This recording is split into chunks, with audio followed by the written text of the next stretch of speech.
Darren tak habis pikir dengan pola pikir Hani. Di mana-mana, seorang ibu itu rela melakukan apapun untuk anaknya. Awalnya, Darren sudah merasa simpati pada Hani karena perjuangannya melawan maut saat melahirkan buah hatinya. Namun, mendengar perkataan Hani barusan, Darren tahu kalau Hani tidak akan pernah berubah meskipun kini statusnya telah menjadi ibu. Apa kamu benar-benar gak mau menyusuin bayi ini? Darren bertanya penuh penekanan. Enggak, aku kan udah bilang enggak. Masih banyak susu yang dijual di luaran sana. Teman-temanku juga banyak yang anaknya minum susu sapi. Sehat-sehat saja tuh. Tumbuh normal juga, jawab Hani. Apa kamu gak mau mencoba dulu memberikan ASI untuk bayi kita? ASI itu hak anak loh. Kalau bisa pakai ASI, kenapa harus pakai susu sapi? Yang pasti ASI itu lebih baik dari susu sapi semahal apapun. Darren masih mencoba bujuk Hani. Bayinya pun sudah mulai berhenti menangis dan kembali tertidur. Setelah tubuhnya dipuk-puk pelan oleh Darren. Enggak mas, aku gak mau bentuk tubuhku rusak gara-gara menyusui. Nanti bentuk aset tubuhku kendor dan gak menarik lagi. Setelah kondisiku benar-benar pulih, aku mau pemotretan lagi. Aku gak mau berdiam diri di rumah hanya untuk mengurus anak. Aku mau melanjutkan karirku. Hani kekeh dengan pendiriannya. Darren hanya bisa menghela nafas kasar. Hani memang seperti itu, keras kepala dan tidak bisa dibantah. Jalan satu-satunya hanyalah mengalah. Percuma terus berdebat dengan Hani, tidak mungkin berubah pikiran. Baiklah, terserah kamu saja, jawab Darren pasrah. Nah gitu dong, dari tadi kek, jadinya kan aku bisa tidur lagi, timpal Hani seraya kembali merebahkan tubuhnya dan membungkuskan dengan selimut. Begitupun Darren yang kembali naik ke atas ranjang, hendak melanjutkan tidurnya yang sempat terganggu karena tangisnya bayi. Baru saja mata Darren akan kembali terpejam, bayinya kembali merengek. Awalnya pelan, Darren membiarkannya terlebih dahulu. Siapa tahu kembali tertidur. Namun bukannya berhenti, tangisan itu semakin mengencang, hingga Darren pun kembali terbangun. Zarana yang mendengar suara tangisan bayi itu ikut terbangun. Ia melirik jam dinding. Hampir pukul 12 malam. Zarana mengingat-ingat kapan terakhir kali bayi itu menyusu. Sesaat kemudian, Zarana terperanjat saat menyadari kalau bayi itu terakhir menyusu 4 jam yang lalu. Padahal bayi baru lahir harusnya menyusu per 2 jam sekali. Zarana langsung bangkit dan berjalan menuju kamar Hani. Ia ketuk pintunya perlahan karena takut mengganggu. Darren yang sedang menggendong bayi itu, meskipun dengan penasaran, perasaan takut langsung membuka pintunya. Sementara Hani yang menutup telinganya dengan bantal kembali terlelap, tak mempedulikan suara tangisan anaknya. Sepertinya dia lapar, mas, tutur Zarana. Mungkin, jawab Darren. Biar Zara bikinin susu dulu. Zarana segera membuatkan sebotol kecil susu formula untuk sang bayi. Setelah itu, memberikan susu itu sambil menimang-nimangnya. Zara bawa keluar ya, mas, pinta Zara pada Darren. Mas tidur lagi saja, pasti masih mengantuk. Darren mengangguk. Zarana pun membawa bayi itu keluar kamar. Tak lupa ia juga membawa susu dan botolnya keluar. Zarana masih menimang-nimang bayi itu hingga bayi perempuan bibir tepis itu kembali tertidur. Zarana meletakkan bayi itu di sofa untuk sejenak. Lalu ia mulai menggelar kasur lantai. di ruang TV. Setelah itu barulah ia memindahkan bayi itu ke kasur lantai. Jarana pun ikut merebahkan tubuhnya di samping sang bayi. Botol susu yang masih bersih beserta air dan susunya Jarana dekatkan dengan dirinya. Hingga apabila bayi itu menangis ingin menyusu kembali, Jarana bisa dengan mudah membuatnya. Tak perlu membiarkan bayi madunya itu menunggu lama. Hampir jam 3 dini hari, bayi itu kembali menangis. Jarana segera membuatkan susu yang semua peralatannya sudah siap di sampingnya. Setelah memberikan susu pada bayi suaminya, Jarana juga mengganti popok sang bayi. Tak perlu waktu lama, bayi itu kembali tertidur dengan lelap. Begitupun dengan Jarana yang juga ikut tidur lagi. Kumandang azan subuh membangunkan Daren dari lelapnya tidur. Ia bangkit dari tidurnya lalu duduk sejenak di atas ranjang. Sesaat kemudian, dia mulai menyadari bahwa bayinya tidak ada dalam box. Daren pun segera turun dari ranjang, lalu keluar kamar dengan tergesa. Hatinya langsung dilanda haru melihat bayi itu sedang tidur di pelukan Jarana. Daren mengendap perlahan, mendekat ke arah dua orang yang sangat disayanginya itu. Ia berjongkok di samping Jarana dan sang bayi, menatap keduanya secara lamat-lamat. Bayinya terlihat begitu nyaman dalam pelukan Jarana. Begitupun Jarana terlihat begitu bahagia dalam tidurnya. Daren berpikir, Jarana saja yang bukan ibu kandung sang bayi begitu menyayangi bayi itu dan mau merawatnya dengan tulus. Padahal bayi itu adalah anak dari madunya. Padahal anak itu adalah hasil pengkhianatan suaminya. Namun Daren tak melihat ada kebencian sedikit pun di mata Jarana untuk bayinya itu. Tapi kenapa Hani yang merupakan ibu kandung sang bayi seolah kurang peduli pada sang anak? Bahkan tidak mau belajar sekedar untuk menggendong atau mengganti popok anaknya. Daren pun kembali bangkit tanpa berniat membangunkan Jarana. Ia tahu Jarana pasti kurang tidur semalaman. Terlihat dari dua botol susu bekas yang kotor di sampingnya. Juga bekas popok yang digantinya. Daren memilih kembali masuk ke dalam kamar dan mengambil air wudhu di dalam kamar mandi. Lekas ia dirikan sholat subuh 2 rakaat seorang diri. Setelah selesai berdoa dan bertadarus sebentar, Daren merebahkan tubuhnya sejenak di atas sajadah. Sementara Jarana, ia baru terbangun saat mendengar suara aktivitas Mbok Darmi di dapur. Ia melirik jam dinding, matanya membulat saat melihat jam itu sudah menunjukkan pukul 5 lewat. Ia belum sholat subuh. Ia tak terbiasa melaksanakan sholat terlambat, apalagi subuh yang waktunya memang sebentar.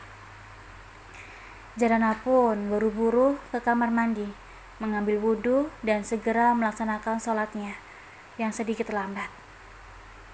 Selesai sholat, Jarana kembali membuatkan susu formula untuk bayi itu. Meskipun bayi itu belum menangis, Jarana tetap memberikan susu dalam botol. Toh sudah lebih dari 2 jam, bayi itu belum menyusu. Selesai memberi susu, barulah Jarana ke dapur menghampiri Mbok Darmi. "Mbak Zara, kenapa nggak bangunin Mbok semalaman? Kalau Mbok tahu Mbak Zara tidur di ruang TV, Mbok pasti temenin. Mbok juga bisa gantian jaga dedek bayi," ujar Mbok Darmi pada Jarana. Mbok Darmi merasa iba melihat Jarana yang kelelahan dan kurang tidur hingga kantung matanya menghitam. "Gak apa-apa Mbok, Zara bisa kok. jawab Zara seraya mengambil seikat bayam dari dalam kulkas. Jarana berniat membuatkan sayur bayam bening untuk Hani. Kalau begitu, biar Mbok saja yang masak, Mbak Zara istirahat saja, pinta Mbok Darmi.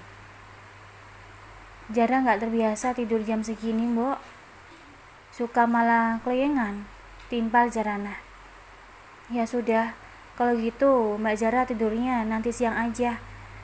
Nggak usah khawatir, Mbok bisa kok jaga bayi, saut Mbok Darmi akhirnya.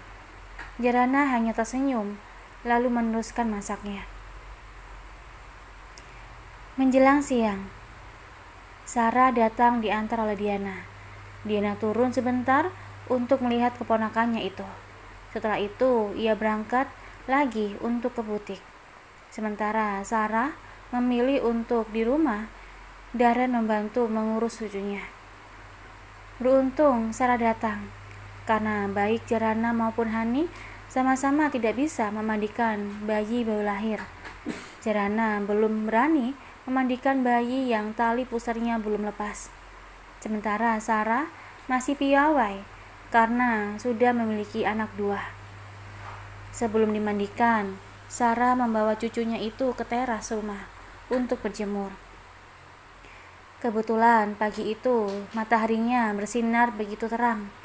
Setelah kurang dari setengah jam, barulah Sarah membawanya kembali ke dalam dan memandikannya. Tak butuh waktu lama, bayi perempuan itu sudah cantik dan wangi.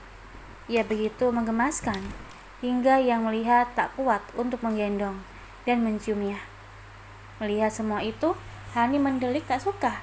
Ia merasa jengah bayinya digendong dan dicium oleh sembarangan orang. Mas, bisa nggak kasih tahu keluargamu? Biar nggak cium-cium bayi orang sembarangan, protes Hani ketus. Darren menoleh, terkejut dengan ucapan Hani. Pasalnya, dari pertama kali lahir, bayi itu dirawat oleh Jarana dan Sarah. Tapi saat Jarana dan Sarah memanjakan bayi itu dengan kasih mereka, menciumi dan menimang-nimangnya, Hani justru malah keberatan. Han, kamu itu harusnya sadar. Kamu gendong bayi aja gak bisa.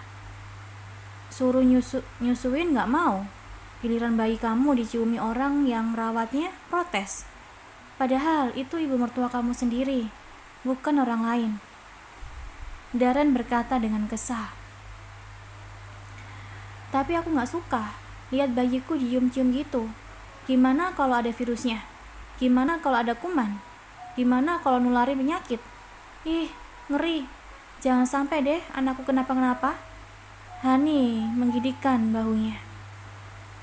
Darren hanya menggeleng-geleng kepala melihat kelakuan istri keduanya itu. Gak akan, aku jamin. Keluargaku itu gak ada penyakitan. Semuanya sehat. Mamaku juga cuci tangan dulu sebelum pegang cucunya. Dia juga kan sayang sama cucunya. Gak mau cucunya sampai kenapa-kenapa, jawab Darren. Hani hanya melengos. Ia lalu masuk ke dalam kamarnya. Hani hanya menghabiskan waktunya untuk tidur, karena bayinya dirawat oleh orang lain. Darren, memangnya air susu Hani gak keluar ya? Kok dikasih susu formula? Tanya Sarah saat ia sedang menimang bayi itu. Iya mah, gak keluar. Darren terpaksa berbohong demi menutupi keburukan Hani. Kan sekarang banyak pil atau jamu pelancar ASI. Kenapa gak dicoba? Sayang loh kalau ternyata ASInya bisa keluar. Sarah memberikan masukan. Iya mah, nanti Darren bicarakan sama Hani, jawab Darren. Bayi itu pun akhirnya tidur setelah diberi susu dan ditimang. Ini mau ditidurkan di mana? Tanya Sarah pada Darren. Di ruang TV aja mah. Semalam juga tidur di sana ditemenin Jarana, jawab Darren. Sarah mengangguk, kemudian meletakkan bayi yang masih sedikit memerah itu di atas kasur lantai. yang memang sengaja untuk tidak dibereskan. Dalam hati, Sarah sudah menduga kalau bayi itu akan dirawat Jarana. Pasalnya, Sarah melihat Hani memang tidak ada keinginan untuk merawat bayinya itu. Jangankan untuk menimang dan lain-lain, sekedar mengganti popok saja Hani tidak mau belajar. Setelah meletakkan bayi itu di atas kasur lantai dan menghalanginya setiap sisinya dengan bantal, Sarah kembali menghampiri Darren di ruang depan. Sarah ikut duduk di sisi Darren yang sedang menikmati secangkir kopi. Darren, putri kamu mau dikasih nama siapa? Sarah menatap mata Darren. Siapa ya, Mah? Apa Mama punya saran nama bayi? Biar nanti Darren usulkan sama Hani. Biar dia juga ikut milih, jawab Darren. Apa ya? Sarah menerawang, mencoba mengingat-ingat nama apa yang cocok untuk sang cucu. Gimana kalau Aisyah? Atau Asia? Atau Humairah? Yang ada rada Islamnya gitu, usul Sarah. Boleh, Mah. Kayaknya Humairah bagus. Nanti aku bicarakan sama Hani, timpal Darren. Iya, sekalian juga bicarakan rencana akikoh putri kalian.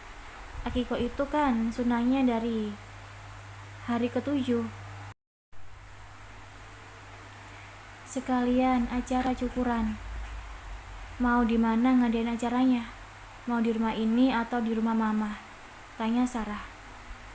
Iya, Mah. Nanti Darren bicarakan sama Hani semuanya. Ya, meskipun Mama tahu Hani itu agak susah diajak bicara, apalagi diajak diskusi. Darren menghela nafas pelan. Kamu harus sabar ngadepin dia. Meskipun Mama mengenalnya baru sebentar, tapi Mama sudah bisa tahu sifatnya. Sarah mengusap lembut punggung Darren. Darren tak menjawab, juga tak mengangguk. Sebenarnya ia sudah lelah dengan sifat Hani, tapi mau bicara lagi. Dia tetap ibu dari anaknya. Suara pintu yang berderit membuat Sarah dan Darren menoleh. Jarana baru saja keluar kamar setelah tidur sebentar. Sarah tadi memang meminta menantunya itu untuk istirahat sejenak, karena tahu kalau istri Jarana kurang tidur semalaman karena harus merawat cucunya. Kok tidurnya sebentar, sayang? Tanya Sarah pada Jarana. Mata Sarah mengikuti kemana tubuh Jarana melangkah, dan akhirnya Jarana mendaratkan tubuhnya di atas sofa dipan samping Darren. Udah cukup kok, Mah. Lumayan 1 jam. Jarana tersenyum memperlihatkan deretan giginya yang rapi. Baru juga 1 jam, padahal lama juga nggak apa-apa. Mumpung Mama ada di sini, timpal Sarah. Jarana nggak bisa tidur siang, Mah. Jadi aneh rasanya, balas Jarana. Mas kapan mulai ngantor lagi? Jarana menatap Darren. Kayaknya besok. Kasihan udah beberapa hari Papa menghandle semuanya sendirian, jawab Darren. Jarana hanya mangut-mangut mengerti. Mama pikir kamu ngadain akikoh dulu baru masuk kantor. Ini udah hari ke-3 lahiran loh. Waktunya tinggal 4 hari lagi. Sarah menatap Darren. Enggak, Mah. Besok mulai masuk aja. Nanti kalau akikoh baru izin lagi. Lagi pula akikohnya juga tinggal pesen yang udah jadi kan? Tanya Darren. Ia memang belum berpengalaman apa-apa. Iya, kamu benar. Makanya kamu bicarakan dulu sama Hani. Acaranya mau kayak gimana? Terus mau di mana? Siapa saja yang mau diundang? Semuanya harus terperinci. Mama cuma bisa dukung aja. Tapi kalau acaranya mau di rumah Mama dengan senang hati menyetujuinya. Sarah berbicara panjang lebar. Obrolan mereka berhenti saat suara deru mesin mobil berhenti tepat di halaman rumah Darren. Siapa ya? Apa orang tuanya Hani? Tebak Sarah. Darren berdiri dan langsung membuka pintu. Ia melihat Bian dan beberapa orang lainnya turun dari mobil. Meski Darren kurang menyukai Bian, namun dia mencoba memasang ekspresi wajar normal. Apalagi Bian memang datang bersama rekan-rekan Hani lainnya. Mereka teman Hani yang sama-sama berprofesi sebagai seorang model. Permisi, sapa seorang wanita yang mengenakan rok mini berwarna hitam pada Darren. Darren mengangguk sopan. Kami mau menjenguk Hani dan bayinya. Maaf baru sempat nengok, lanjut wanita tadi. Oh iya, silakan masuk. Darren mempersilakan tamu yang berjumlah 4 orang itu untuk masuk. Sementara Jarana dan Sarah langsung berdiri dan berlalu ke ruang TV, menghampiri bayi yang sedang ditemani oleh Mbok Darmi. Anteng, Mbok? Tanya Jarana pada Mbok Darmi. Alhamdulillah anteng, Mbak. Tidurnya nyenyak banget, jawab Mbok Darmi antusias. Bayi baru lahir memang selalu tidur. Bangun hanya sekali kalau lapar atau basah, ujar Sarah. Sarah, Jarana, dan Mbok Darmi pun berbincang pelan di ruang TV. Sementara Darren masuk ke dalam kamar Hani untuk memberitahu istrinya itu tentang kedatangan tamu-tamunya. Han, ada teman-teman kamu tuh di luar, tutur Darren pada Hani yang sedang rebahan. Siapa? Tanya Hani menatap Darren. Yang aku tahu cuma Bian sama Dilah. Yang lainnya gak kenal, jawab Darren. Hani pun langsung turun dari ranjang dan keluar dari kamar setelah merapikan penampilannya sebentar di depan cermin. Hai, sapa Hani antusias ketika melihat teman-temannya. Cie-cie yang udah jadi ibu, goda salah satu temannya yang berbeda, Dilah. Mereka pun saling cium pipi kiri pipi kanan. Selamat ya, ujar teman Hani yang lainnya dan langsung berpelukan dengan antusias. Happy to be a mother, ucap Bian pada Hani. Thank you, jawab Hani. Mereka pun cium pipi kiri dan kanan tanpa canggung. Darren yang melihat adegan itu merasa kesal. Tak seharusnya wanita yang sudah berstatus sebagai seorang istri melakukan hal seperti itu. Sebagai seorang suami, Darren merasa keberadaannya tak dihargai.